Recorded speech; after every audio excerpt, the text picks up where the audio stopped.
നമസ്കാരം. ഒരു പതിറ്റാണ്ടുകാലം നീണ്ടുനിന്ന ഭരണത്തിന് ശേഷം ആം ആദ്മി പാർട്ടിയെ ദില്ലിയിൽ നിന്ന് പുറത്താക്കിയത് അവർ തന്നെ നടത്തിയ അഴിമതിയാണ്. ദില്ലി മദ്യനയ അഴിമതി കേസ് നമുക്കറിയാം. ദില്ലി മദ്യനയ അഴിമതി കേസിൽ കുടുങ്ങിയത് ആം ആദ്മി പാർട്ടിയുടെ ഏറ്റവും താഴേക്കിടയിലുള്ള ഏതെങ്കിലും പ്രവർത്തകരോ നേതാക്കന്മാരോ മന്ത്രിമാരോ MLA മാരോ ഒന്നുമല്ല, ആ പാർട്ടിയുടെ സുപ്രീമോ ആയ അരവിന്ദ് കെജ്രിവാൾ തന്നെയാണ്. ആദ്യം കുടുങ്ങിയത് എക്സൈസ് വകുപ്പ് കൈകാര്യം ചെയ്യുന്നു എന്ന നിലയിൽ മനീഷ് സിസോദിയാണ്. മനീഷ് സിസോദിയ ആം ആദ്മി പാർട്ടിയുടെ രണ്ടാമനാണ്. ദില്ലിയുടെ ഉപമുഖ്യമന്ത്രിയായിരുന്നു. 12ഓളം വകുപ്പുകൾ കൈകാര്യം ചെയ്ത മന്ത്രിയായിരുന്നു. ആ നിലയിലാണ് ആം ആദ്മി പാർട്ടിയുടെ ഏറ്റവും സുപ്രധാനമായ ഒരു വ്യക്തി, അതോടൊപ്പം തന്നെ ദില്ലി സർക്കാരിൽ താക്കോൽ സ്ഥാനം എന്തിയിരുന്ന ഒരു വ്യക്തി എന്ന നിലയിലാണ് ആദ്യം മനീഷ് സിസോദിയ ജയിലിൽ പോകുന്നത്. മനീഷ് സിസോദിയ മാസങ്ങളോളം ജാമ്യമില്ലാതെ ജയിലിൽ കിടന്നത് നമ്മൾ കണ്ടതാണ്. തെളിവുകൾ അത്രമാത്രം ശക്തമായിരുന്നു എന്ന് തന്നെ പറയണം. എന്നാൽ തൊട്ടു പിന്നാലെയാണ് അരവിന്ദ് കെജ്രിവാൾ ജയിലിൽ പോകുന്നത്. അരവിന്ദ് കെജ്രിവാളിന് ജയിലിൽ പോകേണ്ടി വരുമെന്ന് നേരത്തെ തന്നെ അറിയാമായിരുന്നു. അതുകൊണ്ട് അദ്ദേഹം അതിൻ്റെ സൂചനകളെല്ലാം തന്നെ നൽകിയിരുന്നതുമാണ്.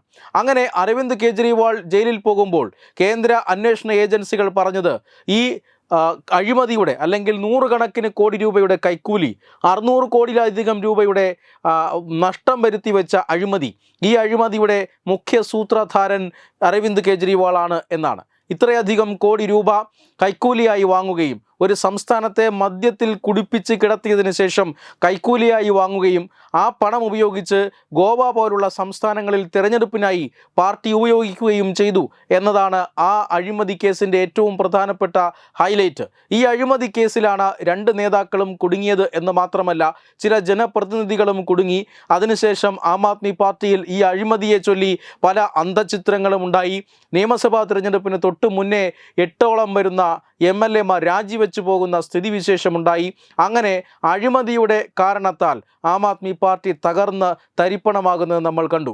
ഒന്നാമത്തെ കാരണം, ഈ തകർച്ചയുടെ ഒന്നാമത്തെ കാരണം ഈ മദ്യനയ അഴിമതി കേസ് തന്നെയാണ്. എന്നാൽ ഈ സർക്കാർ താഴെ വീഴുന്നതിനുള്ള രണ്ടാമത്തെ കാരണം, ഒട്ടനവധി സാധാരണക്കാരായ ജനങ്ങളുടെ വോട്ട്, പിന്തുണ ഇതെല്ലാം നഷ്ടമാക്കിയ രണ്ടാമത്തെ കാരണം എന്ന് പറയുന്നത് മുഖ്യമന്ത്രിയുടെ ഔദ്യോഗിക വസതി മോടി പിടിപ്പിച്ച ആ ഒരു കേസാണ്. ഔദ്യോഗിക വസതിയെ മോടി പിടിപ്പിച്ചു എന്ന് നമുക്ക് പറയാൻ കഴിയില്ല. കാരണം കൊട്ടാര സദൃശ്യമായ ഒരു കെട്ടിടം ഉണ്ടാക്കി എന്നതാണ് യാഥാർത്ഥ്യം. പഴയ മുഖ്യമന്ത്രിയുടെ ഔദ്യോഗിക വസതിയും ഇപ്പോഴത്തെ വസതിയും തമ്മിൽ അജഗജാന്തര വ്യത്യാസമുണ്ട്. മറ്റു ചില കെട്ടിടങ്ങളെല്ലാം പൊളിച്ചു കളഞ്ഞതിന് ശേഷം ഇതിനോട് കൂട്ടിച്ചേർക്കുകയായിരുന്നു. ഒരു പരിധിവരെ ഈ ഒരു മോടി പിടിപ്പിക്കലിനായി 7 കോടി രൂപയോ മറ്റോ ആണ് ആദ്യം പദ്ധതിയിട്ടിരുന്നത്. പിന്നീട് അത് 50 കോടി കടന്ന് ഏതാണ്ട് 100 കണക്കിന് കോടി രൂപ ഇതിനുവേണ്ടി ചിലവഴിച്ചു, അല്ലെങ്കിൽ മുഖ്യമന്ത്രിയുടെ ഔദ്യോഗിക വസതി നിർമ്മിക്കാൻ വേണ്ടി ചിലവഴിച്ചു എന്നാണ് പറയപ്പെടുന്നത്. ഇത് തീർച്ചയായും ആം ആദ്മി പാർട്ടിയുടെ നയങ്ങൾക്ക്, മുഖ്യമന്ത്രി അരവിന്ദ് കെജ്രിവാളിൻ്റെ പ്രഖ്യാപനങ്ങൾക്ക് ഒക്കെ എതിരാണ്. പറയുന്നതൊന്ന് പ്രവർത്തിക്കുന്നത് വേറൊന്നു എന്ന രീതിയിലേക്ക് ആം ആദ്മി പാർട്ടിയെ തുറന്നു കാട്ടാൻ ഈ ശീഷ് മഹലിൻ്റെ നിർമ്മാണം വഴിവെച്ചു എന്ന് തന്നെ പറയണം. തനിക്ക് യാതൊരുവിധ സെക്യൂരിറ്റിയോ മണിമാളികയോ ആവശ്യമില്ല. സ്ലിപ്പർ ചെരുപ്പിട്ട് സാധാരണക്കാർ ധരിക്കുന്ന വസ്ത്രം ധരിച്ച് താൻ നടക്കും എന്നൊക്കെ പറഞ്ഞുകൊണ്ടിരുന്ന അരവിന്ദ് കെജ്രിവാൾ എന്തിനാണ് കോടിക്കണക്കിന് രൂപ മുടക്കി ഇങ്ങനെ ഒരു കൊട്ടാര സദൃശ്യമായ ഔദ്യോഗിക വസതി പണിതത്?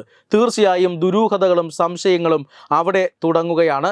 എന്തായാലും ഇപ്പോൾ ആം ആദ്മി പാർട്ടിക്ക് ഭരണം നഷ്ടപ്പെട്ടിരിക്കുന്നു. ഭരണം നഷ്ടപ്പെട്ടതിന് പിന്നാലെ വീണ്ടും അരവിന്ദ് കെജ്രിവാൾ ജയിലിലേക്കോ എന്നൊരു സംശയം ഉയർത്തുകയാണ്. അതായത് കേന്ദ്ര വിജിലൻസ് ഇപ്പോൾ ഈ ശീഷ് മഹലിൻ്റെ നിർമ്മാണവുമായി ബന്ധപ്പെട്ട അന്വേഷണത്തിന് ഉത്തരവിട്ടിരിക്കുകയാണ്.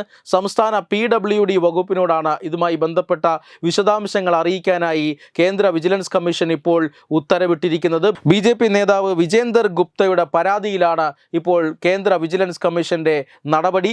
അതായത് ഈ ഇത്രയധികം കോടിക്കണക്കിന് രൂപ മുടക്കി എന്നുള്ളത് ഒരു വശത്ത് നിൽക്കുമ്പോൾ തന്നെ മറ്റൊരു ഗുരുതരമായ ചട്ടലംഘനവും ഇതിൽ മുഖ്യമന്ത്രി എന്ന നിലയിൽ അരവിന്ദ് കെജ്രിവാൾ നടത്തിയിരിക്കുന്നു. ഈ കൊട്ടാര സദൃശ്യമായ കെട്ടിടം ഉണ്ടാക്കിയിരിക്കുന്നത് നിലവിലുള്ള കെട്ടിട നിർമ്മാണ ചട്ടങ്ങൾ മുഴുവൻ ലംഘിച്ചുകൊണ്ടാണ് എന്നാണ്. അതായത് 40,000 സ്ക്വയർ യാർഡാണ് ഈ കെട്ടിടത്തിൻ്റെ വിസ്തൃതി. അതായത് 8 ഏക്കർ സ്ഥലത്ത് ഇങ്ങനെ പരന്ന് വ്യാപിച്ച് കിടക്കുന്ന ഒരു കൊട്ടാരമാണ് അരവിന്ദ് കെജ്രിവാൾ നിർമ്മിച്ചിരിക്കുന്നത്. ഇതിൽ ഗുരുതരമായ കെട്ടിട നിർമ്മാണ ചട്ടലംഘനങ്ങളുണ്ട്. ആ ചട്ടലംഘനങ്ങൾ എങ്ങനെയുണ്ടായി, അതിന് പിന്നിലെ സാമ്പത്തികമായ ക്രമക്കേടുകൾ എന്തൊക്കെ, ഇതെല്ലാമാണ് കേന്ദ്ര വിജിലൻസ് കമ്മീഷൻ അന്വേഷിക്കാനായി ഉത്തരവിട്ടിരിക്കുന്നത്. തീർച്ചയായും ക്രമക്കേടുകൾ കണ്ടെത്തിയാൽ വീണ്ടും അരവിന്ദ് കെജ്രിവാളിന്റെ ജീവിതം ജയിലറകളിലാകും. Web desk Tatvamayi news.